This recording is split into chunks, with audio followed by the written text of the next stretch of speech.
Hey everybody, I'm Clayton Collier at First Alert 6 in Omaha. And I'm Colin Davies from KCRG in Cedar Rapids, and we're here in Houston. We are. It is hot, but the rivalry even hotter right now, and right at the epicenter of that is former Iowa Hawkeye and current Nebraska Husker, Bryce Sanford. Yeah, and he's coming into this one with a little bit of extra motivation because of that history that he does have with Iowa. Of course, he came back, he went to Nebraska, he transferred out of Iowa because of that relationship that he had with Fred Hoiberg. He did. Went all the way back to Iowa State. There's pictures of him, and his brother Peyton, going to his camps with the Cyclones. So long history there, and it couldn't have worked out better for him. I mean, 123 made threes this year. He's one of the best three-point shooters in the country.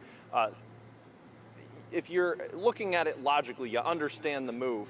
But when you have a heated rivalry game with a Sweet 16, you're going to find any reason to hate on a guy, and you have it there for Hawkeye fans. Yeah, I think about half the arena will be booing him every time he gets the ball, probably the same treatment he got in Iowa City, and then the other half will be cheering him anytime he gets the ball. And you mentioned that, talked about that relationship with Fred Hoiberg.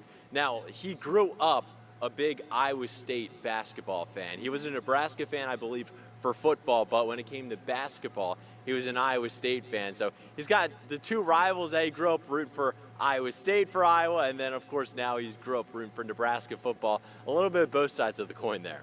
Yeah, pretty removed, about as removed as you can be from a Nebraska-Iowa rivalry growing up in the state in terms of fandom as a kid.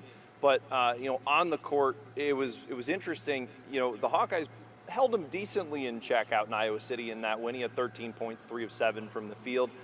Did a little bit better in the overtime win. I think he had 15 there. But, man, he has been on fire so far in the NCAA tournament. Combined 38 points. He obviously had the 23, the 7 made threes in the Huskers' first ever NCAA tournament win over Troy. Followed that up as well with a 15-point performance, another 3 triples. So he's seeing the ball really well right now for the Huskers. A lot of their players seem to be peaking at the right time. So it's really interesting when you have two very, not only a heated game, but 2 regular season matchups where it really could have gone either way.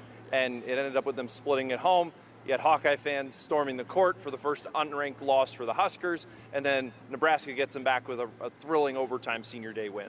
And what an overtime game that was, by the way. At the end of I think that was the last game of the regular season for at least the Hawkeyes. And when we look at Bryce Sanford in this game, it maybe means a little bit more to him. He's trying to treat it like every other game. We spoke to him yesterday.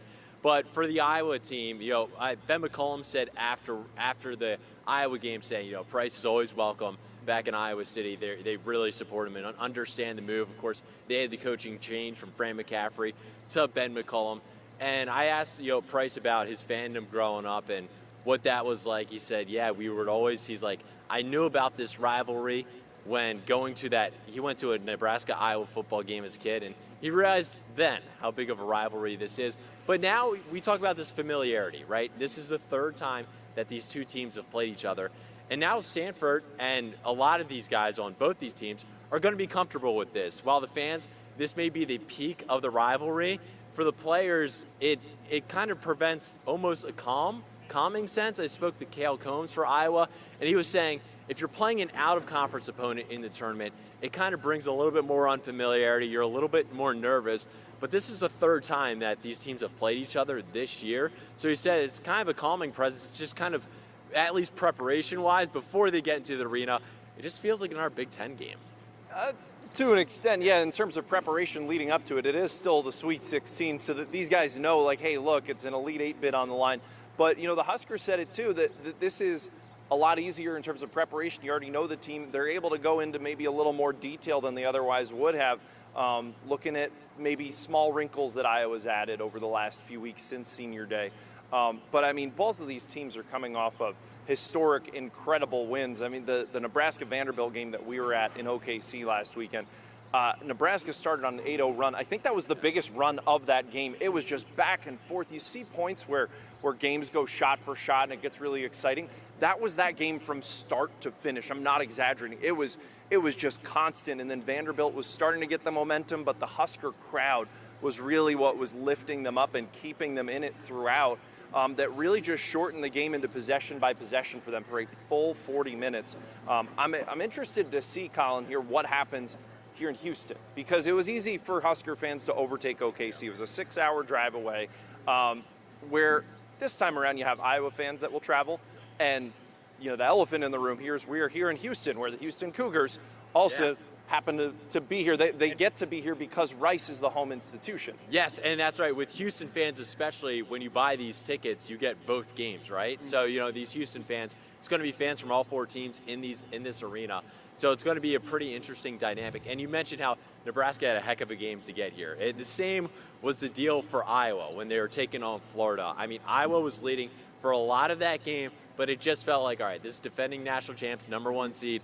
It's just setting up for, a collapse down the stretch, because Iowa throughout the year had lost all these close games. And we had heard Ben McCollum say throughout the year, we're so close time after time again to getting that kind of statement win, and it culminated against Michigan. They had that really close loss to Michigan at home, and then finally in the NCAA tournament, they've kind of leaned forward and just kind of done their thing. And so when Alvaro Fulgaris hit that shot, that was an unbelievable shot, and he said, afterwards in post-game interview that March is for dreamers, and this team is dreaming. And I asked him about that yesterday, and he was saying that this team, sometimes the reality is even better than the dream. And he said that's been the case because you look back at this Iowa team. There's Ben McCollum, 2 years ago, he's coaching Division II. Bennett Sturts, 2 years ago, playing Division II. Tavion Banks, just a couple years ago, was at a JUCO. A lot of their best players have come from, I like to call it as long-term Cinderella in certain case, and that's what they're here for. So they didn't dream years ago that they would be able to do this. It's just kind of, we just don't associate this Iowa team with Cinderella because they've hit every benchmark so fast, and they've hit it easily so far in year one under Ben McCollum. But that's kind of the feel that this game has. It's maybe 2 programs that long-term wise, people didn't expect them to be here.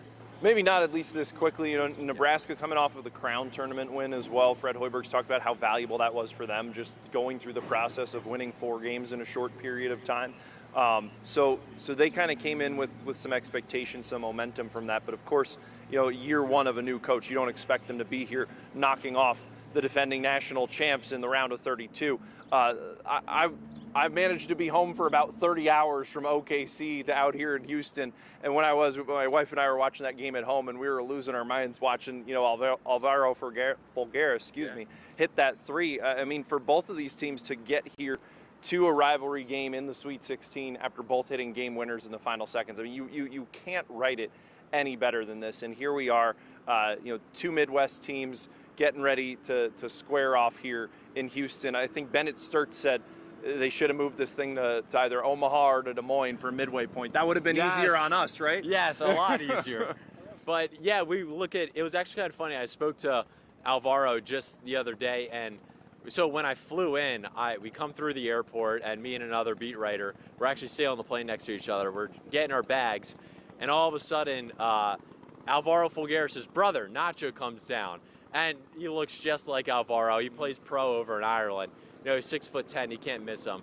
I spoke to him just a few months ago, or I think about a month ago or something like that. And when he came to Alvaro's game, it was the first time he'd been there, Alvaro had a career high.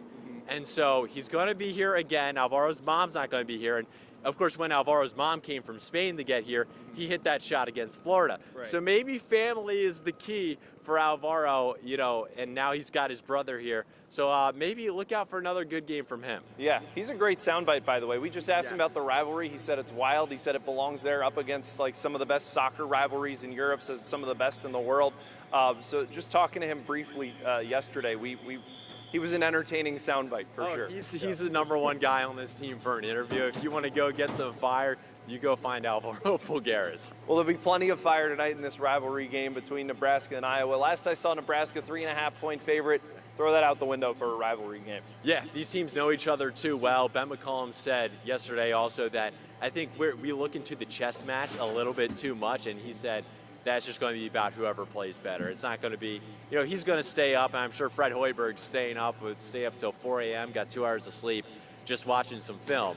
But I think the film just tossed it out the window. It's going to be whichever team is able to shoot hotter. When it comes to March, that just seems to be what it is. The ball gets tipped at 6:30 p.m. Thank you for watching. For Collin, I'm Clayton. We'll send it back to you.